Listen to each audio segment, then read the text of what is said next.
Okay guys, I know it's been a while I dropped a new video here, and we can actually fault the PHCN people, is it the NEPA that we call them, and also the fasting period that just ended. And so yes, I'm back again. Okay, for today I'll be reviewing this movie. People have been talking about this movie, and I was like, okay, let me watch this movie, what it is all about. Yes, the title of the movie is The Man of God. The movie is not on YouTube and it is not in the cinema, but it was released on Netflix. Personally, The Man of God is an okay movie. Yes, it's a cool movie because Netflix did it. Well, I'll be talking about the plot of the movie and the characterization of the movie, as well as rate the movie at the end of the review. When I saw the beginning of the movie, I was like, okay, I have to watch this movie because I can relate to the beginning of the movie, most especially. Yes, when the pastor was preaching and then they started this their prayer points or prayer worship, I don't know what it is called, then I was like, these people, they actually didn't lie about the first scene of the movie, because there is a church in front of my house, and that is just the way they pray. All these are funny prayers, very loud, and I would just be like, why are they always praying like that? Okay, so anyways, before I continue with the movie review, I know you've watched it this far, so just click on the subscribe button to be a part of this channel, and also the like button. You like the video, so click on that like button, subscribe, subscribe, and also share with families and friends. You want to be seeing my face here now, talking about different movies, newly released movies. So click on that subscribe button to make it easy for me to always be here for you guys. So now let's go into The Man of God. The movie can be summarized as a guy who grew up with tough love from his father and was in search of love and acceptance throughout this movie. Actually featured Akah Nnani, we have Ayo Mogaji, we have Jude Chukwuma, we have Atlanta Bridget, we have Dorcas Shola, we have Mawuli Gavor in this movie, and a lot of other actors. The first character on my list here is the main actor of this movie, Akah Nnani, who played Samuel. Yes, for the purpose of this review, I'll be calling him Sammy. So now, Sammy actually grew up being beaten by his father. Yes, he grew up in a tough love condition, not the kind of, Sammy, Mobera sweet, but no, it was the Magbon. That was the kind of love he grew up with. That was the kind of upbringing he had. He was a very stubborn child, and the father did not hesitate to bring out his rod to flog senses into him each and every single time. Now, mind you, the mom didn't do anything about it. Sammy felt that the mom didn't do anything about it. He grew up in a tough love condition.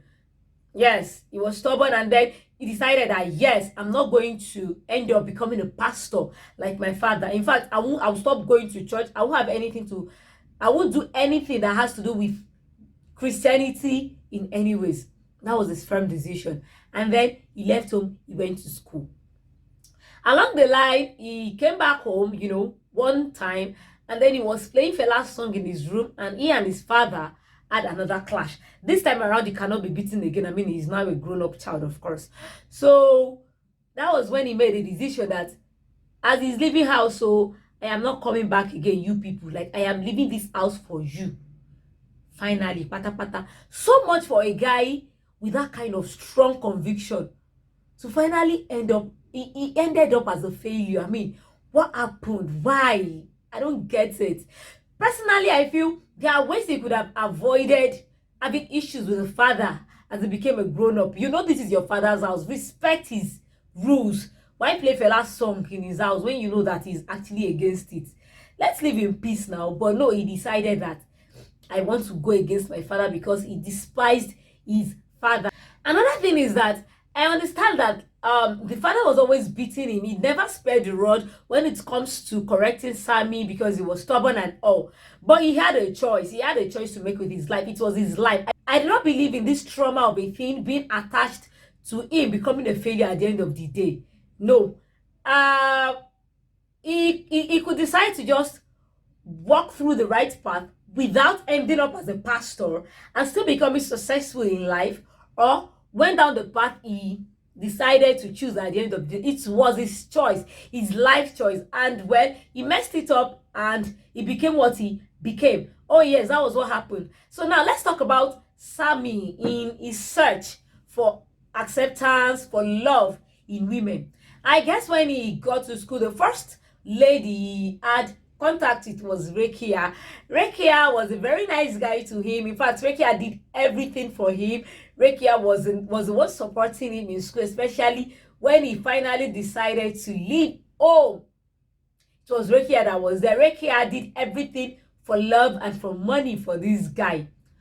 Up until Rekia decided to drop him in pursuit of more money and happiness outside Nigeria. How Rekia dropped him along the line. And then before Rekia left the country, he actually met with Joy. You know, the first time he saw Joy, he was wow. He was like, oh my goodness, this lady is beautiful. And then yes, Joy is beautiful, no doubt. So Joy and Sammy started dating. I mean, he found the love he wanted in Joy. Joy accepted him for who he was, although they fought too, before she later finally accepted him for who he is, who he was, anyone.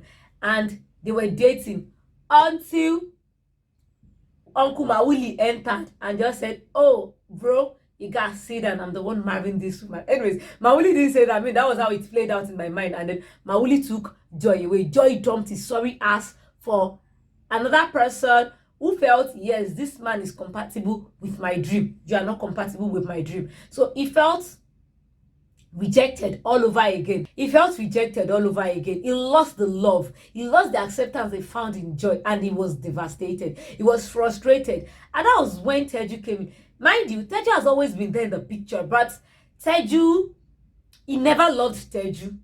He just, oh, Teju is my childhood friend who I liked and appreciate, not loved. Teju was there when he was with Rekia. Teju was there when he was with Joy. Now, Teju helped him out of this fake Joy put him in. Teju helped him out, and he finally ended up with Teju for God knows, like, only God knows why he had to end up with Teju. Like, Teju of all people, you know you never loved Teju. Why did you end up with Teju? This guy messed everything up by ending up with Teju. He could have just, okay, allowed Teju help him out of the mess he was in, and then go out there in search of his love and acceptance, you know, fix himself up, and then just let it go. But he had to end up with Teju. Well, did he find his love? Did he find the love he was seeking in Teju?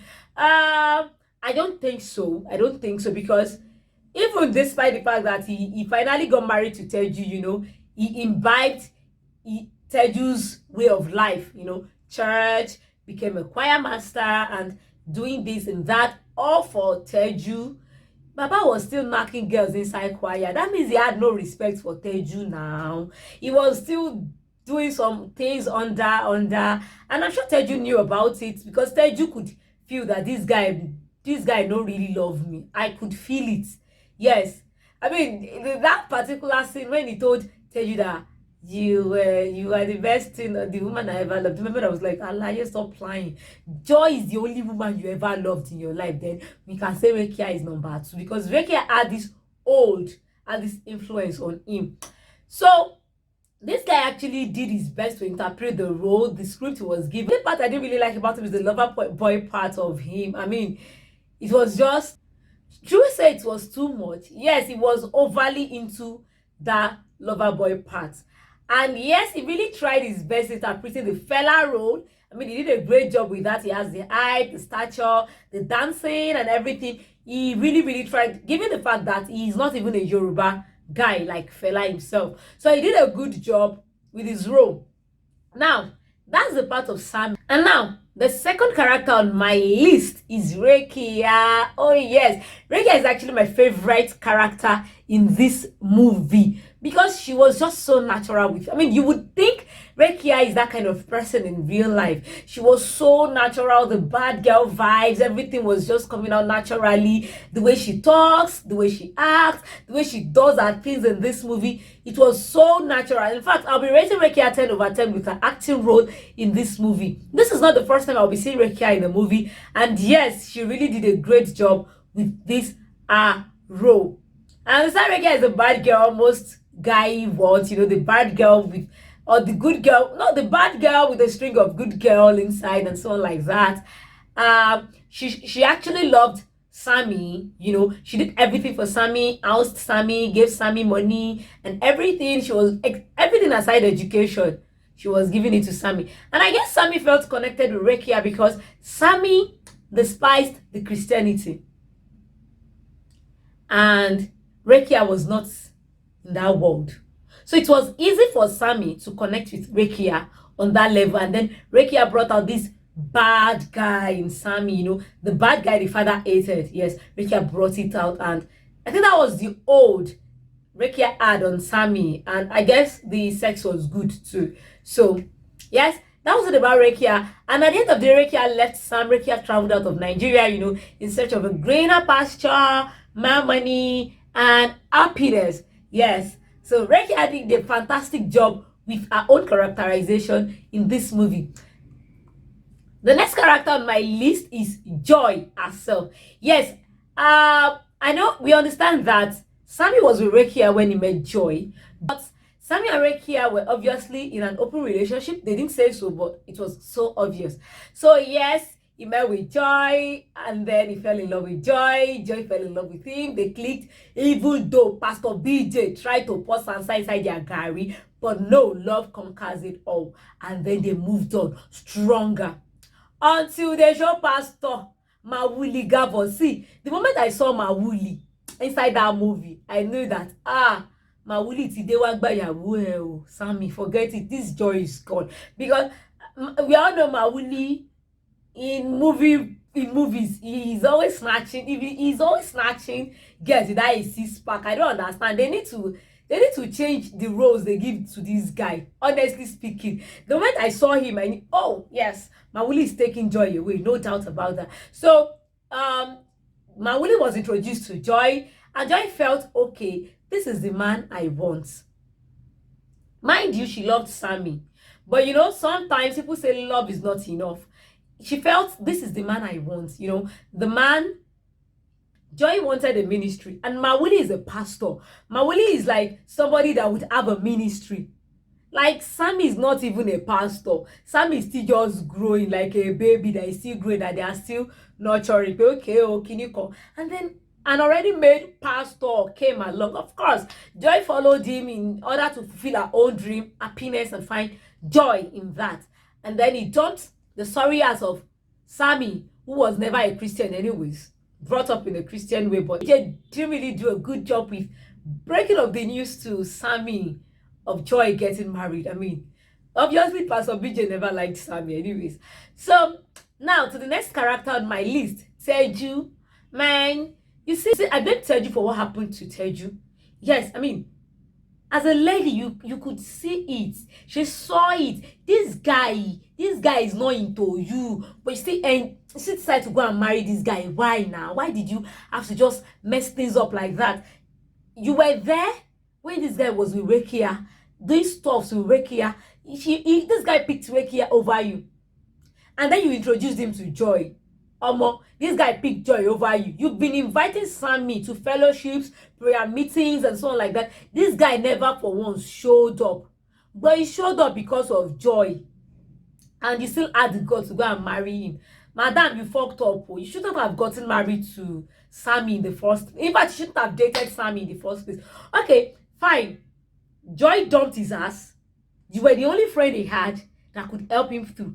Just help him out as a friend and leave his sorry ass to go and look for another woman now. But you have to go and settle for somebody that never loved you. I believe we said we will never settle for second option or third option in a guy's life. Like, you understand? So I don't know what happened to Teju, why she just had to go settle down with Sammy. Like, madam, what's up? In fact, she was more of a Christian than Joy, because Joy still listened to Fela while growing up and some other secular songs. Joy still tried to dress so beautiful. Teju dresses nice too, but you understand what I'm trying to say with those are short, skimpy gowns and all. Like, Joy was still in a bit of Sammy's world than Teju. Teju was this prayer mama, this spirit coco mama. And then she had to end up with Sammy for only God knows. I'm angry. that she settled with Sammy, honestly speaking. She deserved better. She could have actually gotten married to a better man, but no, she had to end up with Sammy of all people. And I'm sure she saw it that Sammy never loved her. Yeah, she saw it. Because when Sammy and Joy later met, and Sammy was, trying to talk to Joy, she was there like, calm down. That was it with Teju. Teju actually tried with her own role interpretation. She did a great job. And then we have other actors and actresses there. Ayo Mogaji played the weak wife in this movie. The weak mother, the weak wife that cannot even stand up to her husband. Now, to how Rekia came back into Sammy's life. Rekia called Sammy that she was in town. Sammy went to meet Rekia. I have a question. Do you think that if Sammy had married Joy, Sammy would have crawled back into Rekia's arms and all this would have happened? I mean, the church scam thing and other things. Do you think it would have happened? Personally, I believe that, yes, even if he had married Joy, the Rekia coming back into his life would have still happened.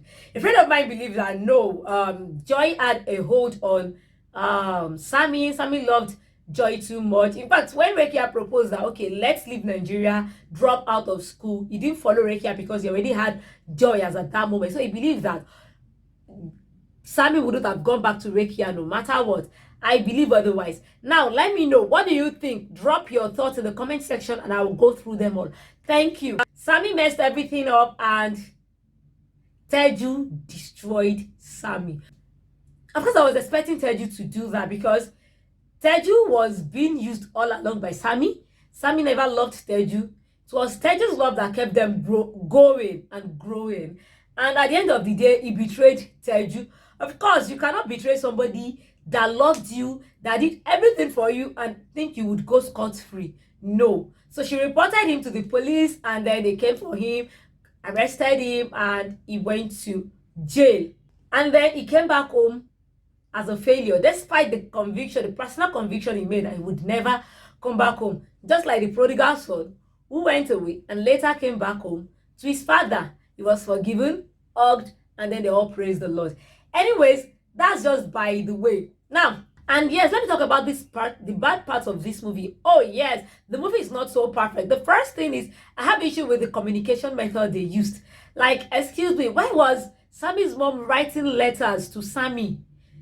Like a phone tower. Even if the movie was shot 5 years ago, they are trying to show us, okay, when Sammy was in school 5 years ago, 6 years ago, phones were and phones cheap both time. So why was the mom writing letter to him? That's the first thing. The second thing is, why was Sammy sending mails to Joy? Not just, I know sending emails nowadays. Yeah, everybody uses email, everybody sends emails. But colophone, coffee send mail. He had to go to the cafe, really. And then the operating system they used, the desktop for that cafe, only God knows where they got that system from. Like, those parts are really, really confusing. Why was the communication method like that? Another part is, Sammy had this big radio in his room. Should we call that one obsession over an old gadget? Like, I don't understand. And the fact that the mom could not set out to look for her son. Teju was in that school, for crying out loud. She could just approach Teju. Teju would take her to the school and then take her to his hostel. But no, that just make the whole thing looks like the mom would not be able to locate him if she sets out to look for him. But those parts are actually confusing and they are the only ones that can actually explain. And no, they should not bother to give us a part 2 of this movie. We don't want it because we already know what would happen in part 2. Sammy. Anyways, for this, I'll be rating this movie a 6/10. Yes, the movie is not that bad, so a 6/10 is good. So if you've not watched this movie, kindly go ahead and watch the movie, but do not set your expectations so high so as not to be disappointed. And then yes, we've come to the end of the movie review for today, The Man of God. And yes, if you've not clicked on the subscribe button, kindly click on it already to be a part of this channel, and also the bell button so as to get notified whenever I drop my videos. Do not forget to click on the like button as well. So remember to drop your comments in the comment section. If Sammy had ended up with Joy, do you think Rekia would have been able to come back into Sammy's life the way she came back when he was with Teju? Thank